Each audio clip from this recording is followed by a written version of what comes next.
I am going to take complete blame for this one. I probably should have not joined this league, but I really wanted to.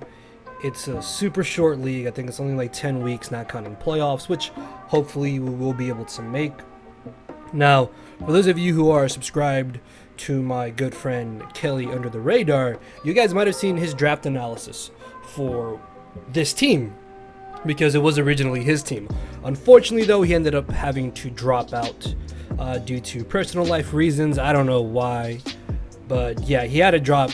And we were talking, he brought it up, and he asked me if I would be interested in joining and taking over the team. And turns out that I was actually the only person that they kind of had there to take over the team, because they didn't really have backups. So automatic, the commissioner, or he's the coach too in the season, if I'm not mistaken. I'll link to the roster and stuff will be down in the description for you guys to check out. So yeah, but he was like, hey Leo, you want to take over the team because Kelly mentioned you and we don't have backups? And I was like, yeah, sure, why not? So yeah, this was Kelly's original team, which is a team I used in yesterday's upload, which was the week 2 battle. But now week 3 through 10 and potential playoffs, I can use my version of the team. And that's basically what this video is going to be. It's going to kind of be like a mini draft analysis and stuff. So que pasa YouTube, how's it going everybody? Have for y'all today a draft analysis video, as I just mentioned, because I had no idea what else to say, for the Eon World Trophy, which is a new league. This will actually be the final. I promise this time. I promise. This is the last and final season league of 7 Gen that we are doing, I promise, because I think if we do make it the finals, then the finals actually are going up in the week of the release of Sword and Shield. So yeah, this is like the official, like, hey, there's no more leagues for 7 Gen after this is done. So yeah, I apologize for saying that BBL was initially going to be our final draft league. I'm kind of just twiddling my thumbs because I'm really sorry to you guys for lying. And this time though, I promise this is definitely going to be our final season. So let me know what you think about the finished roster. Now, as I said, this was Kelly's original draft, which is a very Kelly-esque draft, if I'm being completely honest with y'all. But there was a couple aspects I really didn't like about it. I ran some ideas between my boys Harris is Awesome and Shuckle King 87, which Shuckle is actually in this league, which is really cool because me and him have never actually battled each other. Unfortunately though, we don't face each other in the regular season, so I definitely believe that Shuckle can make playoffs, so I'm going to be trying my best to make playoffs. So hopefully we can play him in the playoffs and see how things go from there. But yeah, really excited to play my boy Shuckle King. But I ran some ideas by them for what I wanted my draft to be, and these were the initial Pokemon I ended up keeping right here, because Otto allowed me to do 6 trades. Yeah, he allowed me to do 6 trades, so I decided to keep the Landorus, Tyranitar, Decidueye, Zatoot, and the Stoutland out of the 11 mons, because I like these a lot better than things like Heatran or Tyrantrum, and I'm really not a big fan of Aromatisse either, or Tentacruel, so I figured I can definitely work with these 5 mons. And I know it's very shocking that I ended up dropping Mega Gallade, and I'm actually going to get into why, but the main reason I didn't really want Mega Gallade is because I've already used it so much in 7 Gen, so as much fun as it would have been to end it off with Mega Gallade, I really wanted to have some fun with this draft, so I decided to get a brand new Mega that I'll be going into in a second. So with these 5 mons, we already have a pretty good core, we have some good hazard removal and some good supportive options in general, which is amazing. I think we had like 1,000 points or something to work with, and this already is like 480, I think. I just did the math on the side because I'm not going to do it live because I'm going to look like an idiot because I'm terrible at math. So yeah, I had like 520 points to work with to get 6 other team members from whatever was left in the FA section, which, to be fair, I think there was only like 12 coaches, so there was still a lot of really good mons left over in the free agency pool. So our first team member here is actually going to be our new Mega, which was suggested to me by my boy Harris is Awesome, and that is going to be Mega Alakazam. Now, I would have liked to have Mega Gallade, but the final league of 7 Gen, I was like, I guess I can try a new Mega, like, to be realistic, I can go out of my comfort zone here, because again, I want to have fun with this. I mentioned this on my upload yesterday, like I'm at the point in 7th gen, besides WBE, because I really want to win WBE, but at this point I'm like, I've won tons of trophies, I've won championships, I don't really feel like I need to prove myself anymore at this point, so I kind of just want to lay back and take it easy, relax, have some fun, and not like stress myself over a match that I have to do in like 3 days or something, or like the day of feel like I'm anxious the entire day and just sweating it basically. So yeah, I hope you guys understand, but I'm still going to be trying my best to hopefully make it to the playoffs in this league here. Actually, for nicknames, I have no idea what I'm going to nickname any of these Pokemon. I don't really want to do a One Piece theme. I don't want to do a wrestling theme. I may do just my friends, honestly. I can scrounge up 11 friend names, right? Yeah, I'm pretty sure I can. So yeah, maybe I'll just nickname after some of my buddies that I've made through the generation. And then yeah, but we have Mega Alakazam here. Mega Alakazam, it's a very interesting Mega. This thing is absolutely terrifying, honestly. It's insanely fast as Mega Aerodactyl, which you guys already know I love Mega Aerodactyl. And that's a nice thing about Megazam, is that it can just about always run a modest nature to be able to deal some damage, and with the base 175 special attack stat, this thing is going to be murdering absolutely everything, well, almost everything. Its main coverage moves are like what, Dazzling Gleam, Energy Ball, Psychic. The one downside I don't like about Mega Alakazam is that it doesn't really get any good electric type of special move, which is really not that big of an issue, but it is kind of annoying, but it is what it is. But with a modest nature, this thing can still hit incredibly hard. It gets some pretty nice support moves. You saw I got Thunder Wave.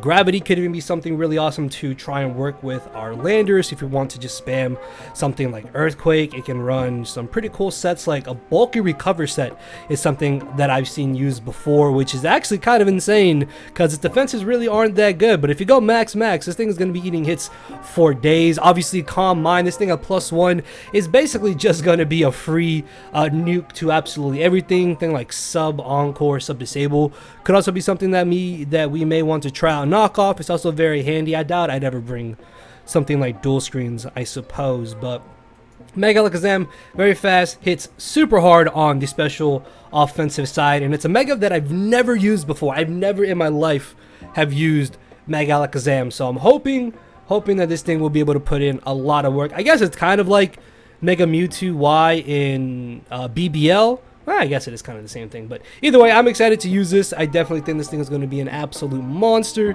and I'm hoping that I will be able to use it to its full potential. So our next team member is going to be a Mon that I had actually initially really wanted. I really wanted this Mon because I saw it was available, and I haven't got to use this Pokemon in forever. I think since like the end of 6th gen, if I'm not mistaken. Was it the end of 6th gen? It might have been the end of 6th gen. Yeah, I think it was either that or like the end of normal Sun and Moon. I don't even remember, but it was one of those. No, not 6th gen. I'm dumb. Yeah, it was before the end of regular Sun and Moon, and then Ultra Sun and Moon had come out. I think like a week or two after I had initially had my run with this Mon, and that is going to be Tapu Fini. Now, Tapu Fini, I feel gets a lot of flack.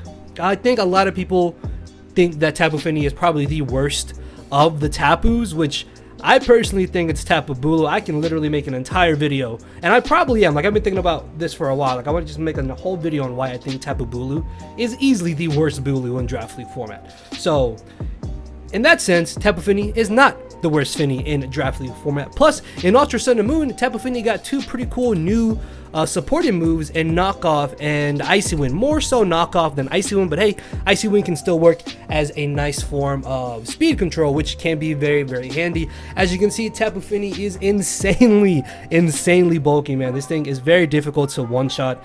It's definitely able to take advantage of a lot of good supporting moves too, with Haze, Taunt, and most importantly, Nature's Madness. I kind of count Nature's Madness as a support move just because being able to get an instant 50% damage off on any type of wall that your opponent may have is absolutely huge. And then because Tapu Fini is so insanely fast, like yeah, 85 is not anything spectacular, But on a defensive mon like this that can easily tank hits, being able to outspeed certain slow offensive mons or other defensive walls is very, very huge, because after Nature's Madness, you can taunt them, stop them from recovering, you can stop setup from potentially happening. It hits pretty hard coming off a base 95 special attack stat as well. It does get access to Moonblast, Ice Beam, of course, Hydro Pump, Surf, and Scald. Scald may not be that great, obviously, because of Misty Surge, which personally, I love Misty Surge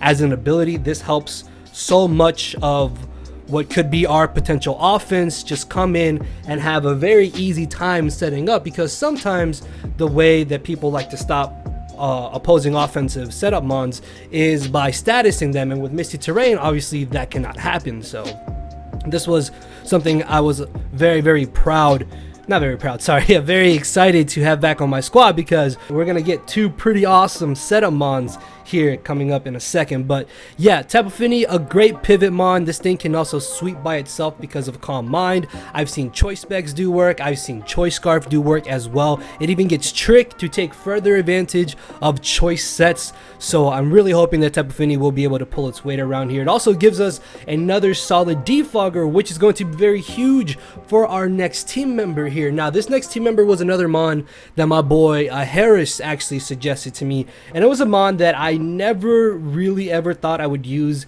in my draft career, quote unquote. I guess if you want to call it a career, I don't really know, but I figured, hey, it's the end of 7th gen, why not? Why not just have a Volcarona? I've heard so many great things about Volcarona. As you can see, it is one of our Z-mons along with Stoutland here, but I've heard so many good things about Volcarona, and I've just never got a chance to use it. And unfortunately, the times I have faced it, I've always had mons that can easily deal with it. And obviously a big hindrance of Volcarona is the fact that it's 4 times weak to stealth rocks. So obviously when it comes in, if rocks are up, it's immediately down to 50%.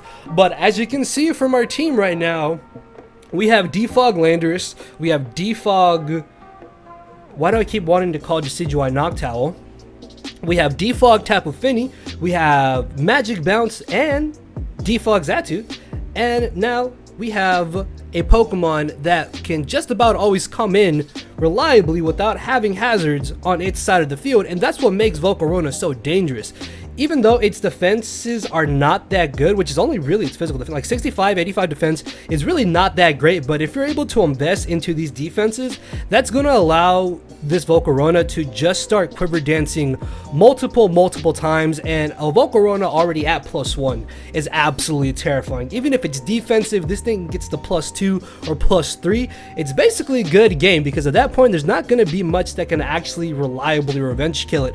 Plus, another great thing about Volcarona is that this could basically force my opponents to run certain Choice Scarf Pokemon with rock coverage moves that I can then take advantage of. If they are locked into a rock type move, I can bring in a different mon to potentially set up or revenge kill and then go from there. And if that certain revenge killer doesn't have a rock type move, because Volcarona can be defensive, it can tank the hit, set up, or just knock it out and then go from there. I think the fact that it has a crazy busted move like Fiery Dance, which, I mean, to be fair, it's not really busted, but it's kind of insane. Fiery Dance is basically just a free special attack boost most of the time, because if you go for a Quiver Dance, obviously a regular Flamethrower at +1 is stronger than a +1 Fiery Dance. But the great thing about Fiery Dance is that if you go for a Quiver Dance and then you go for a Fiery Dance and you get the boost, now you're at +2 special attack with the +1 speed and +1 spadef, and now that Fiery Dance is doing more damage than the Flamethrower was initially. And not only that, but then Bug Buzz is doing more damage, or Hidden Power, or Giga Drain, or what special coverage does this thing even get? I know it doesn't get anything spectacular. Like, I know it gets Hurricane, which is kind of cool, which, hey, I don't know, maybe we'll bring Z Hurricane one time? I have no idea. Overheat, Psychic, Solar Beam could be really cool. I know it gets Giga Drain to be able to hit water types, which is amazing. Like, the nice thing about Volcarona is that its dual stab is amazing. Its speed may only be base 100, but once this thing starts quiver dancing, once this thing is able to come in, tank hits, and start boosting, it's basically just going to plow through opponents' teams. And it's definitely a mon that, yes, Stealth Rocks easily stop this Pokemon, but look at our draft. We already have 4 Pokemon that so easily just get rid of hazards, and one that can pretty much just about always prevent them from getting up in general, that this Volcarona will have to come in just about always at full HP, and my opponents are going to need to take that in consideration when they are building for our squad here, because that is how terrifying Volcarona can truly be. And if it's a bulky set, it just sets up. If it's offensive, it outspeeds and murders everything.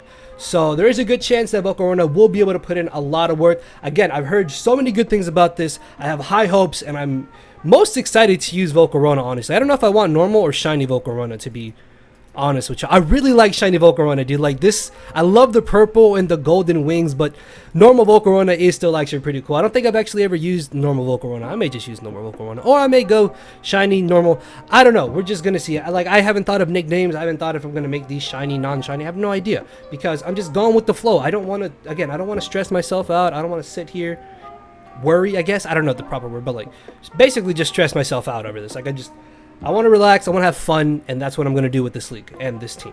So moving on to our next team member here is another really amazing setup mon, and honestly one of my all-time favorite Pokemon in Draft League format at this point, and that is going to be Cobalion. Yes, we have Cobalion once again. It's been like 2 years, I think, since I've used Cobalion, and the great thing about Cobalion is that with Z moves, this thing is an absolute monster. Unfortunately though, because how the point system worked, we couldn't make Cobalion one of our Z mons, but that's fine. I think Z moves are much better on Volcarona regardless, but that still doesn't take away from the fact that Cobalion is a disgustingly viable Pokemon. While yes, it may not be like the bulkiest steel type around, that's not really my biggest concern with this team anyways. I figured that still Cobalion can function as a decent steel type. Fairies could be a little bit annoying, but I'm not really too concerned about them.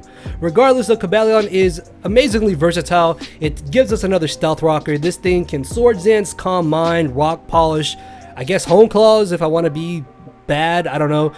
It can Volt Switch, it can Taunt, it can Toxic, it can tank hits, it can pivot. It can just do so much in just one single Pokemon. And even though it doesn't have access to Z moves, a setup Cobalion is still something that my opponents are going to have to be worried about. Yeah, base 90 attack and special attack aren't that amazing, but with its great bulk, it can just about always set up at least once, and if allowed to, after a second boost, it's basically a giant threat that can not be stopped if they're not able to outspeed it or hit it extremely hard.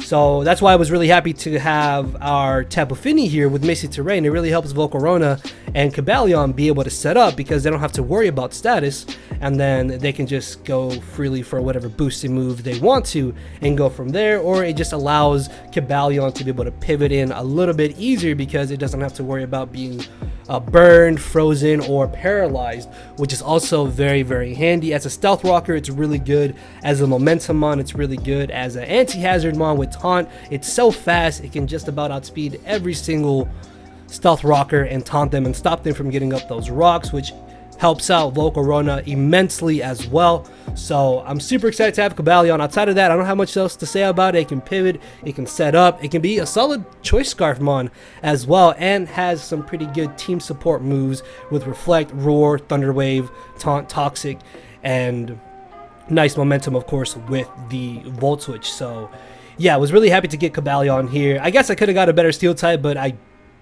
don't care, it's fine. So our next team members were really just iffy for me. I think at this point I only had like 80 points left over, so I needed to get 2 40-point mons, and to be honest with you guys, there's like nothing in 40 points. So I really wanted to try and get something like Piloswine and maybe something at a 20 points, but there was absolutely nothing in 20 points that would have helped my draft out at all.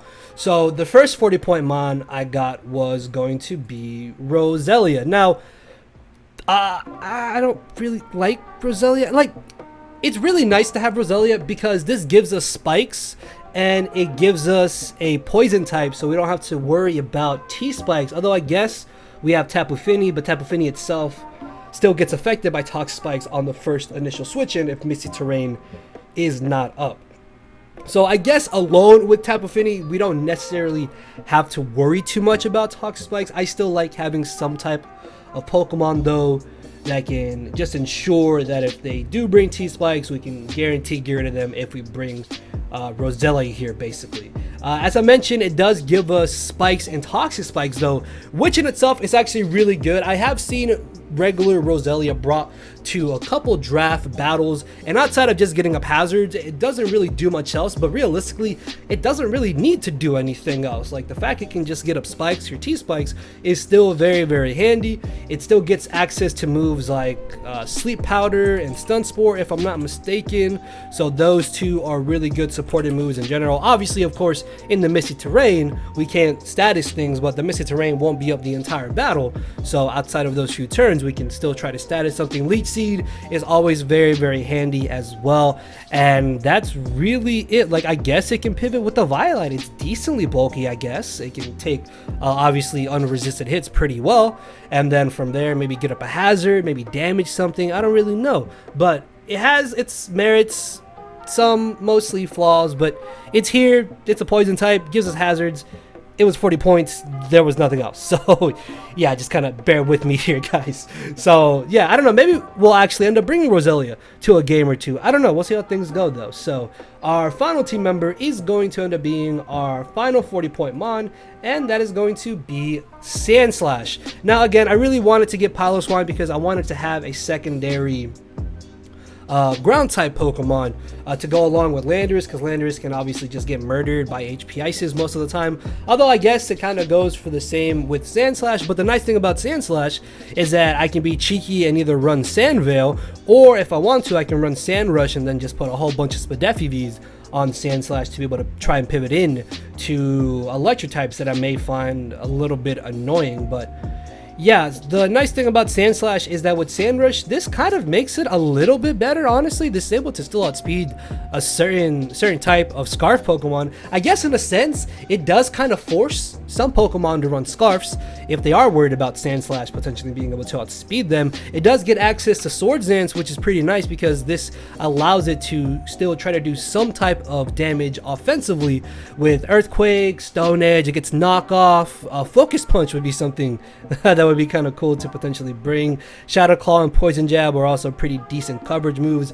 Super Fang is much like Nature's Madness, where it just does an instant 50% damage, so that in itself can be very, very handy as well. I'm not sure if it really gets anything else. It does give us another Stealth Rocker, but it also gives us another form of removal that will not remove our own hazards, and that in itself is actually a really big payoff, I think, for Sandslash, because if I want to get up hazards on my opponent's side of the field, then by having Rapid Spin, I don't need to worry about getting rid of them to get rid of them on my side of the field as well.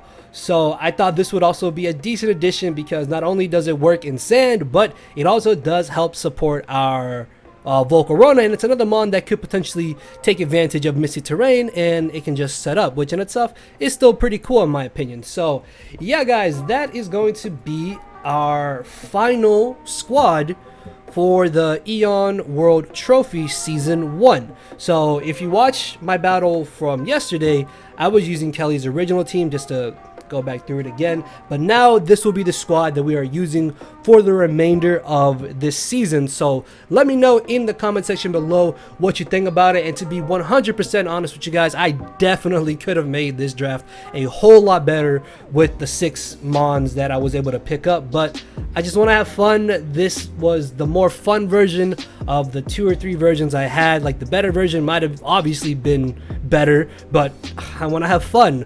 This has new Pokemon I haven't used before. I've never used Stoutland, Sandslash, Volcarona. I used Zatu like once. I used Landorus for like 4 weeks. I've never got to use Mega Alakazam or Tyranitar or Decidueye or Roselia. So we have a bunch of new Pokemon I haven't got to use before, and I'm really excited not only for that, but because we are also facing a bunch of new people. Again, everybody in this season will be down in the description, guys. Check them out. Weeks 1 and 2 have already been uploaded, so go check out their battles. Battles are going up every Wednesday, so that means Team Builder should be going up every Tuesday for us. And yeah, I think that's all I really have to say. If you guys did enjoy, hit that thumbs up button down below. Let me know what you think about our draft, and I will see you all next week with week number 3 most likely. So yeah, we are currently 1-1, which is pretty awesome. So hopefully we can go undefeated for the rest of the season, and maybe even through a playoff run for another championship to end it all off for the Durham Druddigons in Sun and Moon. So with that being said, thank you all for watching. Later, everybody. Because my brain and heart are both tied in the knot, and this hinders me from crying a lot. This causing me to show no emotion. But when I said I cared, I wasn't joking. But I guess it's too late for me to become broken. For now, I'm living with no more pain, tears, or hoping. I'm just coasting. Yeah, I said I'm coasting. No more pain, tears, and hoping. For real.